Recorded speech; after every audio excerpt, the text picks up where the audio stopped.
I have the most beautiful tulips in front of my house. They're probably the best in the entire town, and I get compliments on them all the time, and I don't even consider them mine since I didn't plant them. So for 13, 14 years, something like that, they have been absolutely spectacular.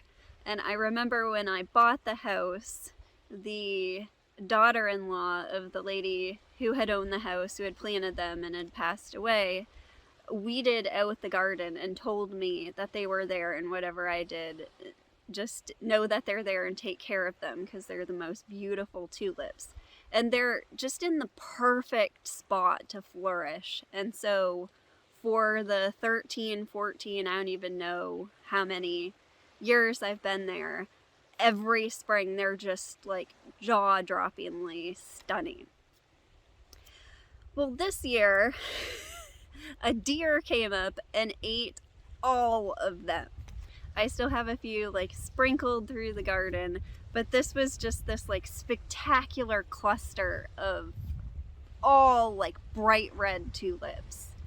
And I suffered over this. I went out for my run and I was noticing, like, thinking about how much I love spring, how much I love this time of year, how absolutely welcome all the changes and all the new life and growth is. And I see leaves on the tree and I'm just like, I don't have the tulips. They're gone. They're gone this year. And I noticed how grief or how loss is actually an addition. It's an imposition. So I was looking at something I appreciate, the tree that I was running by and how it was leaving out. And I was imposing upon it the loss of the tulips. And in non-duality, to realize that a loss is an addition, an imposition, an addition, and that it's not the loss itself that hurts, it's the focus on that addition, especially when we're looking at something. And I remember as a kid when this goldfish that they gave me at some sort of penny market, is that what they were called? It was like some fundraiser at school, and it was like this ring toss game, and they gave out actual goldfish, which is just terrible to look back on now, the poor fish. And the fish died within like 3 days, and my poor mother was like, bring this home from a carnival and are expected to come up with an aquarium.